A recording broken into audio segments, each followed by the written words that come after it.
If you have not seen it yet, please do check out our first webinar that we hosted in July, where we discussed our experiences of dealing with loneliness in the health and safety profession. The recording is available on YouTube and we'll post the link in the chat. Now, back to the topic of today, learning to be uncomfortable. Our panel will be sharing some of their experiences of being uncomfortable as a health and safety professional and how they have learned to overcome those feelings. Please feel free to use the chat box and share some of your own experiences of feeling uncomfortable, or even if you haven't felt that way, perhaps you've helped other people who have felt that way. We would really like to learn as much as we can from you that have joined us today. If you do have any questions, please post them in the Q&A box and we'll attend to those at the end of the session. Let's start off with our first panelist for today. First up, we have Samantha Banfield. She started out as a health and safety graduate for Network Rail and has recently been promoted to Safety, Health and Environmental Advisor. Having only recently started out in her health and safety career, she often has to work with an older workforce that are more experienced than her, which can be uncomfortable when you're just starting out. Let's hear some more from Samantha about her experience thus far. Over to you.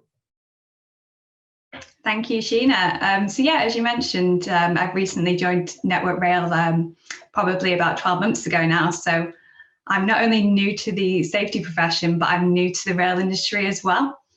And as you mentioned, that transition from graduate to advisor, selfishly, this webinar comes at a really good time because of it. I've felt more uncomfortable recently as I've transitioned to this next level. So trying to navigate where my competency level is still at, while still being at this junior stage, but being expected to know a bit more as well.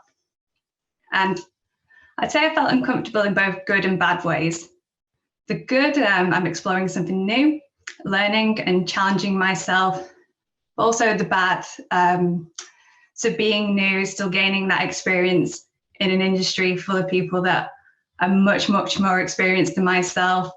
A lot have grown up in this industry, which does have its benefits, but being that new voice and trying to bring in ideas and new initiatives can be a little bit daunting. And I've often been asked when I do come in with new ideas, that question of why? Why are we doing it this way? We've not done it this way before. Why are we changing? And a question that should be asked, it's absolutely valid. I enjoy and dread it.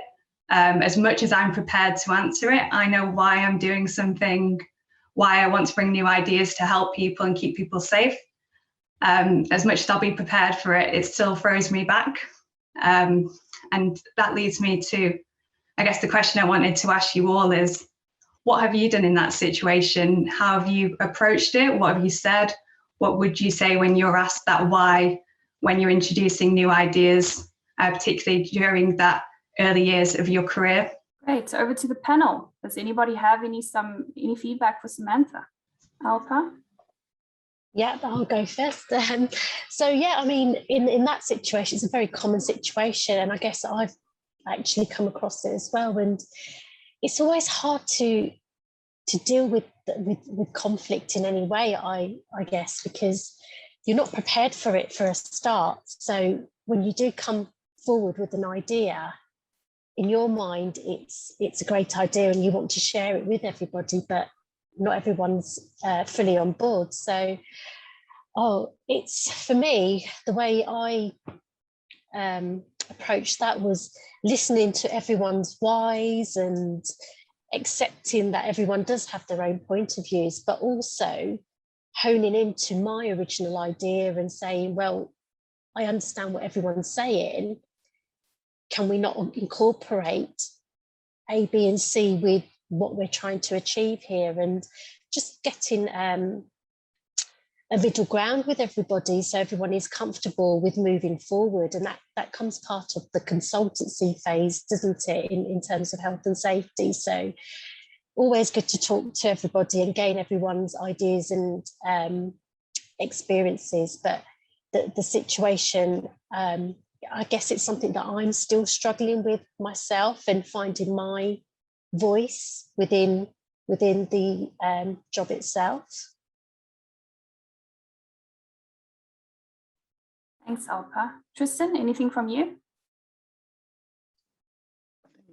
I think it's quite interesting because one of the main things they never actually teach you, and it relates to a question in the question box, is that people aspect when you're learning and when you're going through your education process, and it's how you deal with people and how you attack a situation where people feel like you're attacking them and their competencies. And I think the important thing is to show that you're not attacking them or trying to highlight negative work that they're doing. You're trying to show how the company can improve on things and, you know, continuously develop, because there'll come a point where your ideas aren't necessarily the most feasible anymore, and there are better ways of doing it, and that's not a reflection of your own competency levels or your understanding of the industry. It's just you know, developing and doing things safer, doing things better, and being open to that change.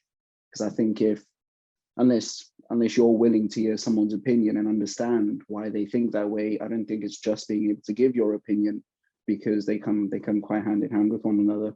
But it is a gap, I think, in education, just with regards to dealing with those soft skills and those people aspects of things, which is quite difficult, and probably the most difficult part of the job role, I think. Thanks, Tristan. Very valuable points. And I see Suzanne has posted there, it's about trying to bring people along with you rather than enforcing the change. And I think that is 100%, and you know, what we should be trying to do as younger safety professionals is bring them along with the new innovations that we're trying to do. Adam, any closing thoughts from you on this topic? Absolutely, just like the fellow panelists there, you know, it is the question of why, and if we've got that and answered ourselves, then surely that's part of the battle or fight potentially with some people, is to sort of prove to them. And I think there is great worry and conflict in any of our positions, you know, be it as an officer at the basic level or to a more senior level. Sort of manager, we always constantly worry because there is a financial cost to a lot of the improvements that we want to make. And the bottom line is that a company wants to make money. But I think one of the things that was just mentioned in the comments there, again, is just the added benefits against the cost is the important thing. So at the moment, I've got a big conversation about DSE with one of the colleges because it hasn't been done for a long time. But ultimately, it's going to cost them quite a bit of money to fix it, but they need to fix it. And it's that conversation which has then swayed them. So it's great comments in the chat as well. So please do keep adding more in. Awesome. Thanks, Adam. All right, let's go on to our next panelist. So we've got Tristan Morrison up next. He's a risk control advisor and coordinator for Premier Risk Services, which is a consulting firm in the UK. Obviously, being a consultant is not easy, especially when working across multiple industries, having to build new relationships and working with auditors. Let's hear a bit more from Tristan about his experience with being uncomfortable as a consultant and how he has dealt with those feelings. Over to you. Thank you very much, Sheena. Yeah, as Sheena mentioned, I've got a consultancy role, so I deal with quite a wide range of companies and people and industries on a regular basis. And I think to briefly, because I think I could talk about it for forever, to be honest with you, but to kind of narrow it down into three main areas where I felt most uncomfortable just in my role as it is now. I've been in the role for about 3.5, 4 years, and the main areas are naturally the industry change. And that's not necessarily something that sits just with a consultant, because as health and safety professionals, the principles are the same. So sometimes you find yourself changing roles in industries throughout your career anyway. And that in itself can make you feel quite uncomfortable. And the next one is the people aspect, naturally, that we touched on already with regards to conflict. And sometimes as a consultant in a consultant role, sometimes they like you there and they want to engage with you to better the company. But on the opposite end of the spectrum, sometimes you have companies that only want you there from the legal side of it, whether it's insurance auditing or HSE improvement notices or anything along those lines, which is obviously the opposite end of the spectrum that you don't really want, but it's an aspect that you have to deal with. And then I thought I'd briefly just touch on, again, the HSE itself, because that's the first time I found out that I'd have to deal with an HSE, inspector. It was nerve-wracking. But there's that stigma around the HSE and EHOs and insurance auditors, and to a certain degree, even filling in things like RIDDOR reports and stuff like that. And there doesn't need to be, because, well, I'll touch on that in a minute. But with regards to the industry side of things, I think I find myself on a Monday, I can be on a construction site. On a Tuesday, I can be at a hotel. On a Wednesday, I could be at a fabrications workshop. So it is really diverse. And I'm lucky enough to work in a company where they didn't throw me in the deep end with regards to that. You know, I got my degree while I was getting work experience, and that was incredibly valuable. And the kind of two things that we focus on are exactly that: blending your knowledge and your experience together. And if you can't do both of those, then relying on which one you can do, because we do have the luxury of being able to pick both if we are going to be moving industries or dealing with people we've never dealt with. So with regards to construction specifically, I never had experience in construction. So I shadowed for 6 months to a year before I ever did my own construction site audit. But I complemented that and my degree that I previously done with construction-based qualifications. So then you get familiar with the area, you get familiar with the industry and the people and how they talk and what they say. And that breaches that uncomfortableness.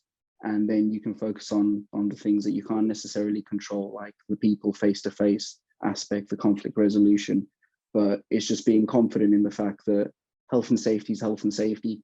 And we're all quite intuitive and forward thinking. And if you go on a construction site and you see no segregation or someone driving a heavy piece of equipment with no warning lights, you know something's wrong, and your gut normally tells you that. And it's just being confident in those principles that we all know and that we have learned, whatever industry that may be in.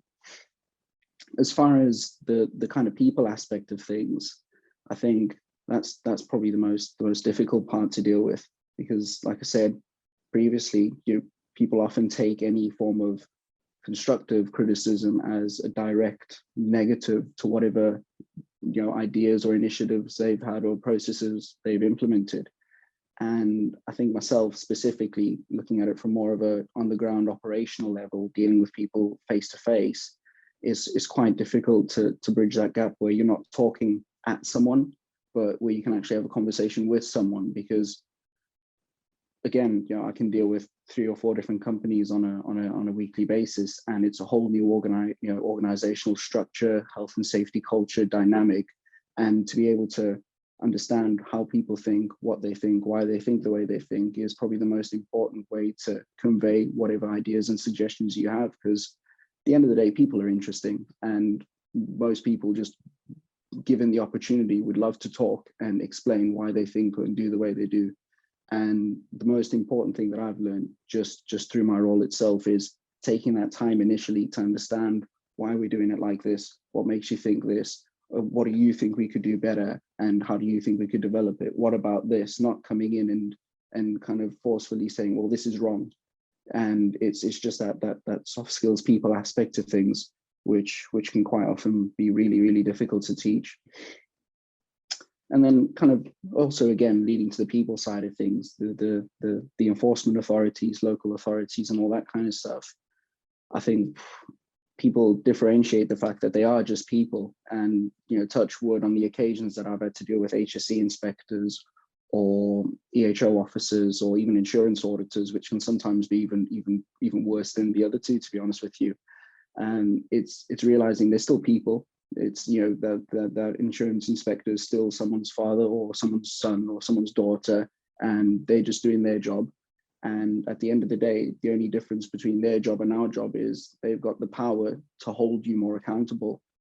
So if you're doing what you should be doing in your role, or you're advising in a way that you should be advising, and you're showing that we are training, we are implementing safe processes, we are doing the best we can, we are providing the teams with everything they need, that mistakes can happen, and that's not the end of the world. They're not there to beat you down with an iron fist. But if you can show that we're going to do everything better and we're going to improve, and that's our goal, then it's hardly ever as red tape and taboo as people think it is. And like I say, touch wood, I've dealt with a number of them now, and I've never had an encounter that I thought I would have coming into the industry. And I think it's just it's all around people. I think the most uncomfortable factors and how they receive everything that you say or give, I guess. And I suppose that kind of just leads me into my question then specifically. I wanted to query whether the panel and everyone thinks that these kind of uncomfortable scenarios are mirrored across industries, or whether we think that there's certain industries that kind of pose their own uncomfortable scenarios or situations, or whether it really is the same scenarios, but we all experience them together, really. Thanks, Tristan. Some very insightful feedback from you on that. Jamila, do you have a response for Tristan? Yeah, I think industries can have a massive impact on the culture of an organization and how safety is perceived. I think, at least from my experience, high risk industries are perhaps less likely to be able to work outside the boundaries of procedures and processes. So people feel more comfortable with everything because things are clear and there is a strong reason why those safety and health procedures are in place. But at the same time, I think there is also the individual side of everybody. And I think in any industry, people can made to feel uncomfortable simply because we can actually, everybody is so different between, there's so much diversity in our work environments, and you can still find that individual who can perhaps be more difficult, or they have a completely different experience than yours. So they're less likely to agree or have the same sort of ideas and ways of doing things.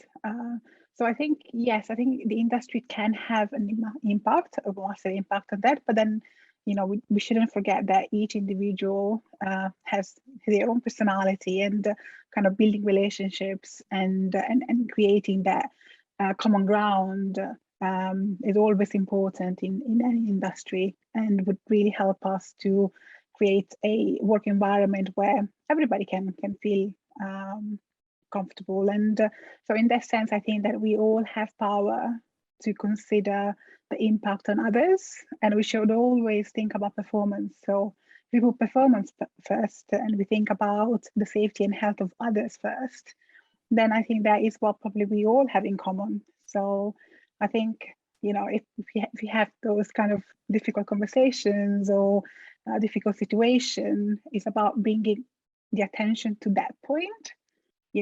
What is it that we're trying to achieve here? Are we here to argue or have confrontation, or are we here really to protect the life and the well-being of those that are under our care? So I think sometimes it's really looking into simplify it as much as possible and find that common ground. That makes a lot of sense, Jamila. Thank you very much. Samantha, do you have anything you'd like to contribute? Just to extend on Jamila's points, which were really well raised, I can't, without having the experience of consultancy, but knowing others that have, I do think to various degrees it probably does extend across different industries. I can't imagine the level of, I guess, empathy that you would need to have when you're going onto these different sites. You're going in as a new person that you don't know the experience that team have had in the past in regards to their safety culture, what the level of trust is. You're having to gauge quite quickly. So I imagine quite a high level of empathy rather than going in to create change. As well said in the comments, you're there to help improve. And yeah, just gauging on where the team is at and going in with that level of empathy would be really valuable, I imagine, in those circumstances. Absolutely. Thank you very much, Samantha. Adam, would you like to wrap up any thoughts? Yeah, just to reflect on everything there. I think absolutely true in terms of with health and safety in particular, there's the hard knowledge or the technical knowledge that we do have, but also that experience, which is another side of that every day that we sort of need. And going back to that conversation there and others, it's around kind of what is it we don't know, what is it that we do know, and working with others, because nobody wants to ultimately kind of fail. Nobody wants to put someone in a situation where they are going to fail. So as Tristan sort of mentioned there about working with like the HSE on inspections, for example, I don't suppose that they want us to really have a negative experience, but but part of that is the learning that we have to have as well.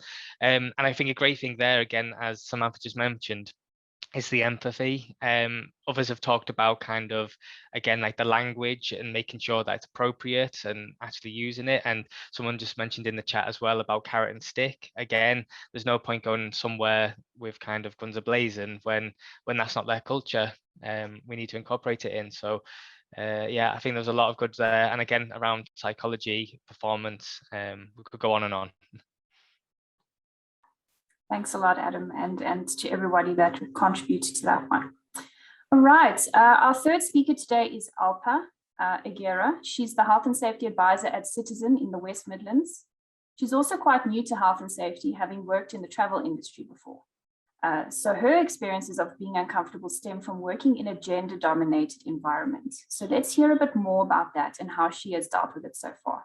Over to you, Alpa. Thanks, Sheena.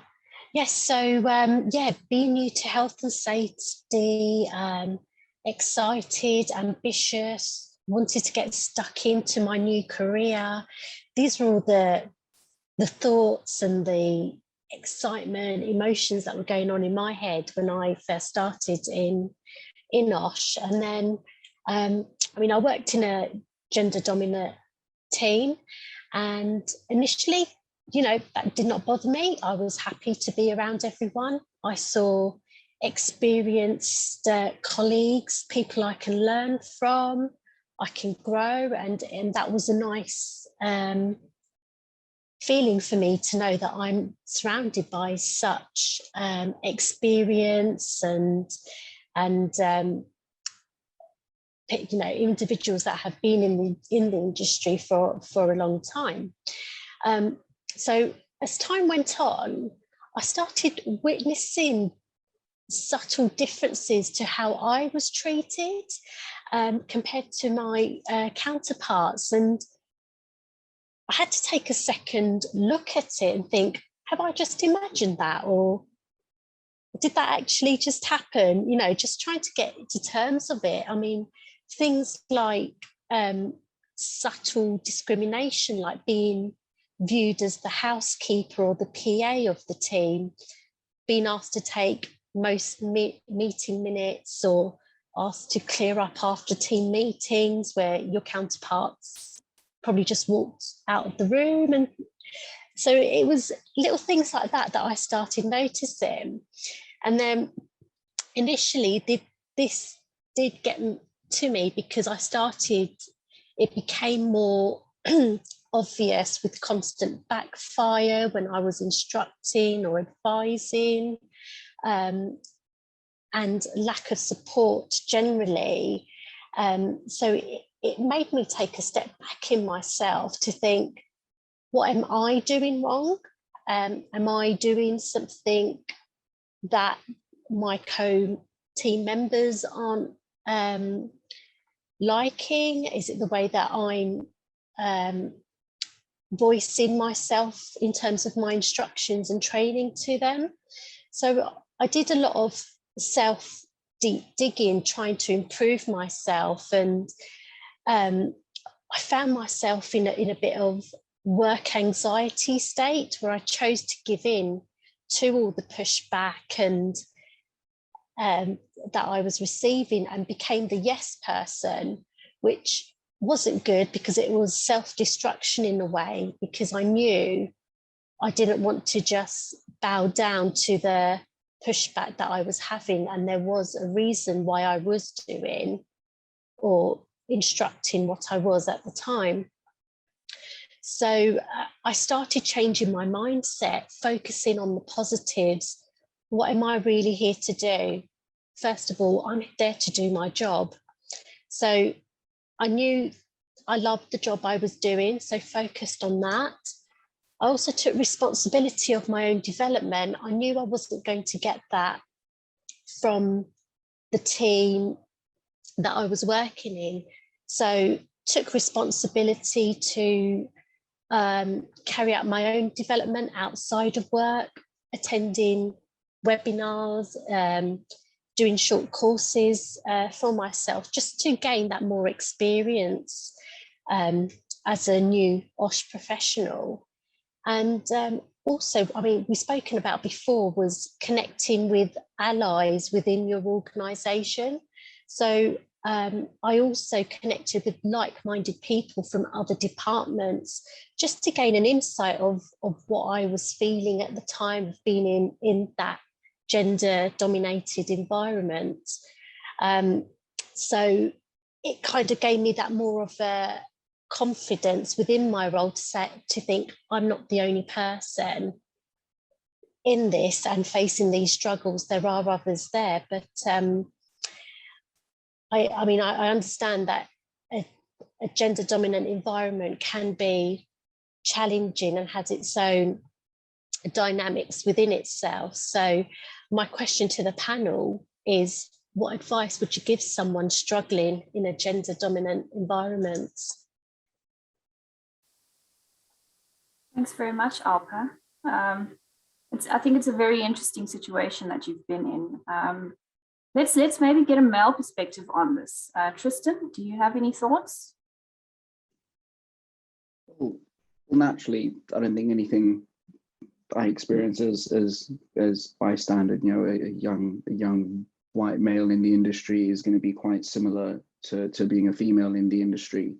And I suppose the best that I can do from my perspective is kind of draw parallels to the fact that to a certain degree, you do experience similar things as a young professional in health and safety in general, where there is more bite back to what you're answering. You do get the run-of-the-mill jobs more. I know when I started my role, there was, you know, I was handed more administrative roles just in general, and you know, it does start playing on your mind, and you do start you know, querying, I could be better used elsewhere. You know, there are things that I can contribute. You know, I don't just have to answer the phones or handle the online queries and things like that. And it is quite difficult.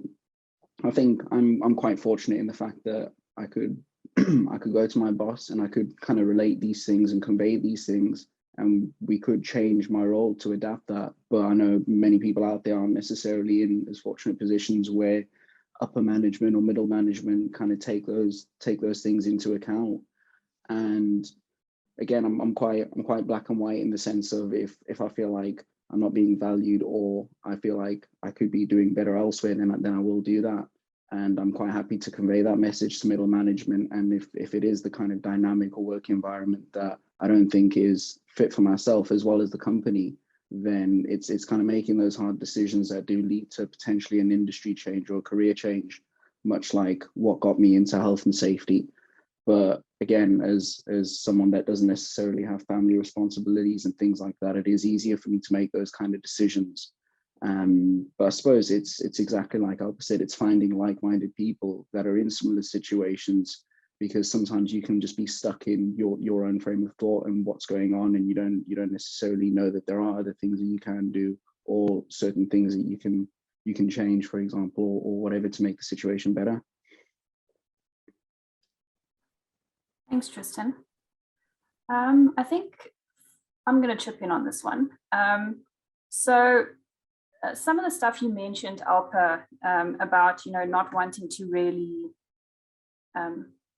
stand up against the type of behaviors you were experiencing. And I think as a female, we generally tend to be less assertive.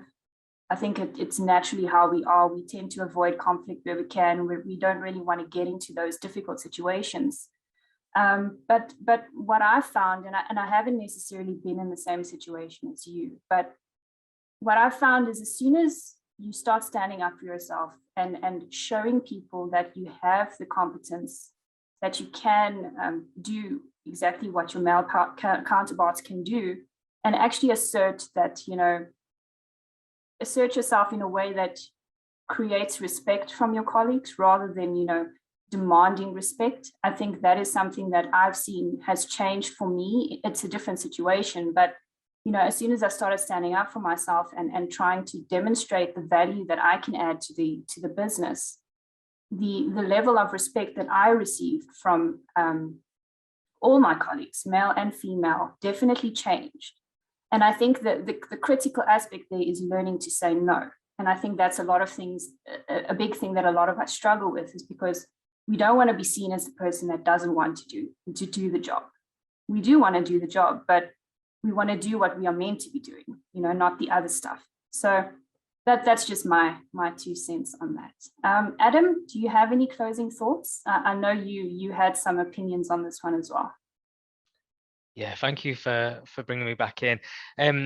I worked in a very female dominant organization previously, and I found it very difficult to sort of work in that, not because, you know, the kind of conditions or anything, but because as a male, I wanted to work part-time, I wanted to spend more time with the family.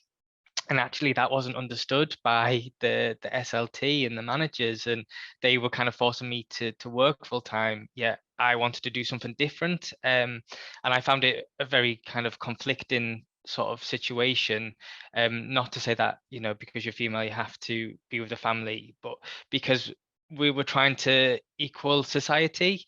And for me, I just felt as if I was being made to be the man to work, which wasn't necessarily what I wanted for me and my family. So I think there's still obviously a lot more to unpick in terms of society and how we sort of, you know, balance between gender, but as Tristan said there about age as well, that although we are young, and again kind of going back to previous conversation, we can add a lot of value, but as well as the older working generation, they still have a lot of value. So hopefully as future leaders we can work on all of this and use our experiences to sort of make it better as a profession, which is something to really look forward to. Excellent. Thank you so much, Adam. And to Alpa for bringing across different views on the whole gender dominant environment. Then on to our final panelist for today, Chamila Pereira. She's the Health and Safety Advisor at the Royal Household and only started in this career around 4 years ago. Her background is in hospitality management. So she will be sharing some of her experiences of working with deep-rooted personalities and microaggression, how that has made her uncomfortable and what she has learned from it. Over to you. Thank you, Sheena. As you said, my experience, I've worked in a couple of industries, and this experience is related to both those industries. And I have experienced working with in a management role in hospitality, and sometimes needing to take very quick decisions, and that would have an impact on those working with me. And sometimes you have those deep-rooted personalities that I like to call dragons, very highly opinionated. And what I find is that sometimes there is this culture that when people are not assertive can come across as aggressive. And at some point I experienced a lot of like microaggressions in terms of, you know, things being maybe said behind my back, or things that you know, people didn't like, and I completely understand why they didn't like it. And not often we have the time to include everybody in the decision making, especially in the hospitality environment or the environment I worked in. It wasn't that possible. Obviously, in my current experience, things are different. So there is that opportunity to include others and make those kind of decision makings where everybody feel included and participant. But there are still, I think, situations where perhaps at the beginning of a relationship, when you don't know the people that well, you may say something that is not, you know, not everybody agreed on everything. And like I found perhaps situations where especially the simple things like maybe agreeing was reasonably practicable or not, or somebody wanted to do an event in a specific manner and that wasn't good enough or safe enough, and my advice wasn't really what they expected. Those situations were particularly difficult because they would be kind of upset rather than being assertive and find common ground. So definitely, I think there is a thing about communication, that I worked on, and building relationship was one of the things that I did in terms of overcoming a part of this problem. But what I also realized is that, and I realized this thanks to a senior colleague who point me in the direction of the concepts of being emotionally engaged with your decision making, and as opposed to being emotionally attached to your decisions. I realized that those perhaps microaggressions or aggressions that I perceived sometimes were that just the way people talked or the way people expressed themselves. But because I was so perhaps attached to my decisions, I felt perhaps there was something wrong in me or my advice. So I think learning to let go. And yes, you need to be engaged with your decision making. You need to be confident. You need to know what you're doing, and be comfortable with your kind of the technical advice you provide. But at the same time, you can't expect everybody to like you or perceive you as you want to be perceived. So that really helped me to take a step back and let go of that emotion and make me feel less uncomfortable in my experiences. I think that was kind of a very important moment in my life, understanding the difference of these two, the difference between these two concepts. And now, if I know that I am going to be dealing with this type of deep-rooted personalities, if I have a chance, I would probably seek a second opinion from a colleague, and I wouldn't feel bad about it, because I think it's important, if you feel like you don't have that confidence to say, can I please chat to you about something? And this is how I think. Do you think I'm overboard with this? Or do you think, So I think it's about the confrontation and seeking the support of others, whether more senior or not, it doesn't really matter. It's about seeking a different point of view, somebody else's point of view on something that you don't quite feel sure about. So this is kind of how I overcome it, and I think it can happen in any place, anytime throughout your career. And I don't know if you also experienced sort of microaggressions or aggressions in your current workplace, but I was wondering whether the panel could give some advice about how to deal with this kind of situation. If there's anything else that I should try and do, and kind of find out, opening up to a wider audience on how to deal with microaggressions. Thank you so much, Jamila. And I think that resonates a lot with all of us on this call today, just from reading the chat, having to deal with difficult managers and difficult situations, compliance issues. So I think we would face those experiences in many different facets of our lives and our jobs. Alpa, do you have anything you'd like to contribute? There's some points that Jamila mentioned, to be fair, about the microaggressions. And one thing that really resonates with me is taking the emotion away from the microaggression, because your emotion and your state of mind at the time of receiving that is probably not what you'd want to portray for yourself on a normal professional basis. So, and it was something that one of my managers earlier down the line in my previous career used to say a lot, is take the emotion out. So if you have to step away, recollect your thoughts for an hour or two, come back to address the situation with the individual, or even if it's in an email, because you do get microaggressions coming through in different forms, step away for an hour, or even sleep on it. That's probably the better way to do it. Sleep on it and tackle it another day with a fresh mind. and put your point across in terms of how you want to be respected as a person and how you want to work with your fellow team members or your clients.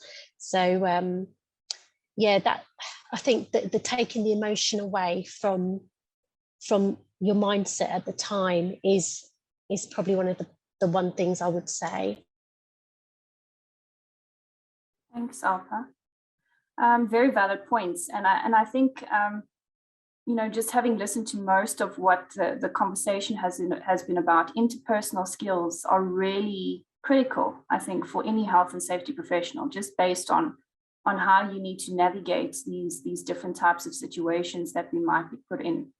You know, from my own experience of dealing with microaggressions, I think what is important is to remember that despite the situation and despite how somebody may be treating you, it doesn't necessarily mean that they don't like you as a person. They might have their own personal reasons for reacting in a certain way or saying certain things. And I think it's important for us to emotionally detach, like what Jamila and Alpa has said, and just reflect on what they've told us. Why have they told us? You know, is there a reason behind it? Is there something we should be doing differently to try and approach the situation differently? You know, and if it's necessary for you to take that step back and approach it at a different time, that's something you should do. But, you know, I think a lot of times people respond with emotion to an emotional situation. And I think that is where things get heated and can become overbearing at times. So very, very valuable information.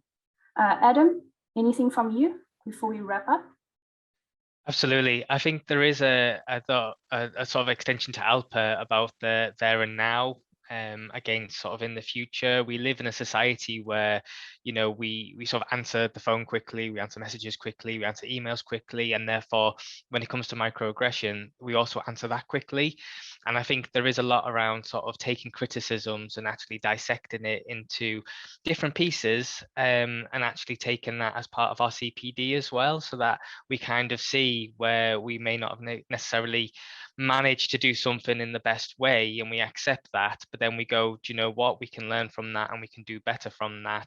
And again, we need to understand with the empathy side, you know, what is it their situation and why are they bringing that to us, because potentially there's more going on underneath the surface.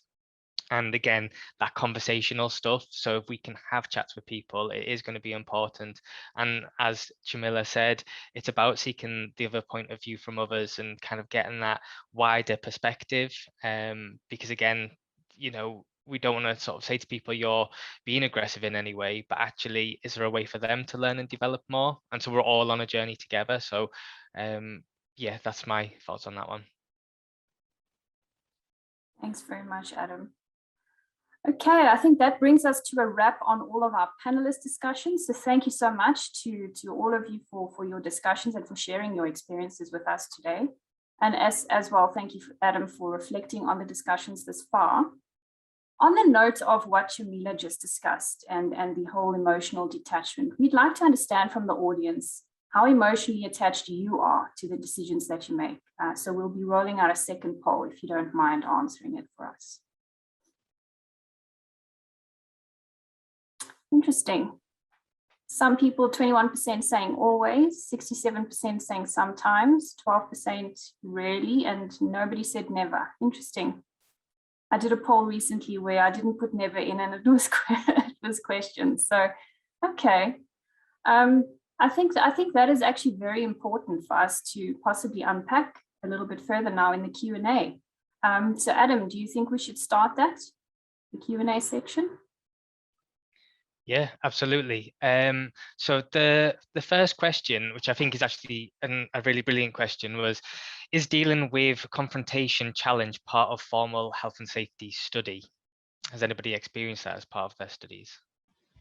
No, I haven't experienced that within my studies. It's always been a course in terms of a management or leading courses where you deal with confrontation and challenges. And I think it should really be something that new IOSH professionals should be exposed to in their early studies, because it's it's part of the role in terms of, if I can use the word firefighting, we are constantly battling in the nice way to get our point across. We're constantly changing our communication styles. And these are the type of skills, I think, if you had a little bit of an insight to them, it would make your journey easier as you're starting out. Tristan, you had your mic off. Did you want to add something to that one? Yeah, briefly. I don't think when I did my degree, we covered the spoken interaction with people and the kind of conflict resolution, how you convey whatever ideas you have. And I think it's, for myself, I kind of took that aspect of things and applied it to getting a role while I was studying, because then the people you're working with know that you are missing that experience aspect, and it is then kind of an environment where you can learn. But I know that kind of advice and guidance is very specific to people new in the industry that are studying, that can get work experience, and it is quite a niche in that regard. But I think, as far as being able to teach the kind of social interaction, it'd be really difficult at a degree or qualification level, to be honest with you. And I think the best way to kind of do that is through your working experiences. I know a number of degrees and whatnot now have gap years where they put you in whatever industry is applicable and whatever industry you like going into, so you can really see that firsthand experience. But as far as physically being taught in classes, I think it'd be quite difficult. Thanks, Tristan. Samantha? Yeah, as someone that studied, I absolutely wish something like that was on my course, particularly just something on human skills and emotional intelligence would be a module I would most welcome on any safety course. Thankfully, when I was studying, I was waitressing as well, and that had a lot of, people skills and conflict management that I could bring into the safety role.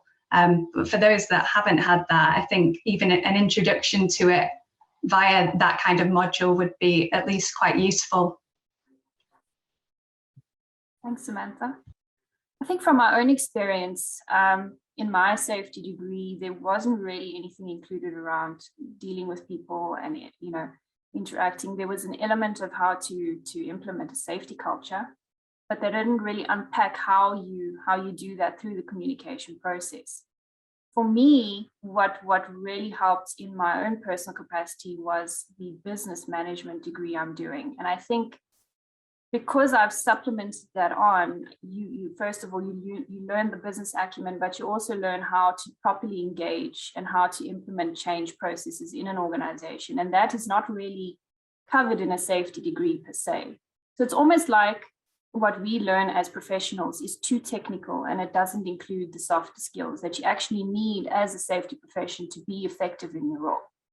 So very valuable feedback from the team, and I think that's something that we could possibly try and shift as the IOSH Future Leaders Steering Group. So thank you very much for your question. Adam, over to you.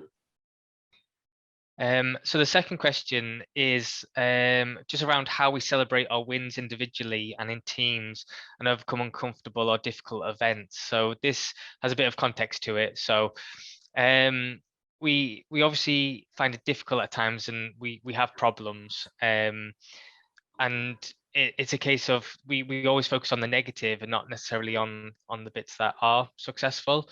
So it's how we actually go past that, and then we start to celebrate as a profession. Jamila, do you have a response for that question? Personally, I think of those moments of positivities as little islands of hope. It's something that I came up with at work. So it's like, in the wide ocean of nothingness, here and there are these little islands of hope. And at least at work, I try to acknowledge those moments as much as possible. And it's something that came out during a tea time with my colleagues, almost as a joke, but that kind of stick with us. And now even my colleagues remind me of that. So if something good happens, or there is a a win of any type, the other one saying, actually, I think that sounds like a little island of hope. And then now it has become a team thing. I think it's important to not take us too seriously, and really try and have fun. Remember that in our day-to-day, we need to have fun, as well as all the things that we have to deal with, which are very often very serious. So yeah, I think it's quite, try to remember what's important, and smiling and making a joke now and then, or creating something like a small board to write down all those little hopes, or little islands of hope. That we had a whiteboard in our office when we were always in the office. It may help, and it may also help with building relationship within your own team. So that's, from my perspective, how I did, and how it's a little bit difficult now that we are working remotely. But yeah, I think it's finding new ways of continuing to do that. Thanks, Jamila. Samantha, did you want to add anything? Just to extend on Jamila's point, I absolutely love that little islands of hope. I like to, I love reflecting back and seeing and appreciating how this has been resolved, and again, just enjoying that being uncomfortable afterwards, and how you've come out, you've faced that. I also like to try and celebrate with the teams as well. So if there has been a bit of conflict and we've worked through it to, and evolve an idea, then it's nice to look back and say, you know what, you're a bit uncomfortable with this yourself. We had this moment, but look what we've achieved together, and just reflect on that as well. Thanks, Samantha. Adam, shall we do the last question? So this last question was around showing vulnerability in the health and safety role, and can this detract from you? I guess this question is specifically about maintaining compliance, but I guess it also links to the authority that kind of is always attached to a health and safety professional role. Alpa? Thanks, Sheena. Something? Yeah, no, I just want to say, definitely, yes, it's okay to show your vulnerability. I mean, we are people as well as everybody else. It's just our roles, they have that added responsibility to them, and I guess to others, it shows, or we still have that stigma within our roles that we are the fun police. What do health and safety, why do they keep posing rules on us and things? But at the end of the day, your end goal is to do your job, is to be compliant with legislation, regulations, and showing vulnerability. You're not doing any wrong whatsoever. You're either, not comfortable with what you're doing, which you may need to ask for more help with, or generally vulnerability you feel because you may feel threatened. So I think these are all warning signs, and natural warning signs to show others that you may need assistance, or you just need a bit of a hand holding, which is, I don't think that's wrong to ask for at all. Thanks very much, Alpa. I see we have 1 minute left, so I think I'm going to wrap up the session. Just some of the key points that I've picked up from the discussion today is engagement is critical. When we're rolling out things, we need to include people in our decision making. We need to think of it as an influencing perspective rather than a change perspective. We should also be accountable for our own learning and growth. And I think what we really need as safety professionals are the soft skills that can allow us to actually communicate effectively with people and really drive the change that we want to see in our organizations that we work in. So thank you very much to our stunning audience. It was an absolute pleasure to see how many of you interacted in the chat and posed questions. We are always looking for ways in which we can enhance the future leader experience through IOSH, so thank you very much. To our panelists today, thank you for sharing your experiences. I believe that what you've said today has resonated with many of our audience members, and I really hope they found the insights as valuable as I did. To conclude our session today, I found this really lovely quote, which I thought would really sum up everything we've discussed. "Whatever makes you uncomfortable is your biggest opportunity for growth," by Bryant McGill. So don't let these feelings dishearten you. Use them as an opportunity to learn, grow, and improve yourself and those around you. Being uncomfortable is actually a good thing and should be embraced rather than feared. So thank you, everyone, and have a good rest of the day.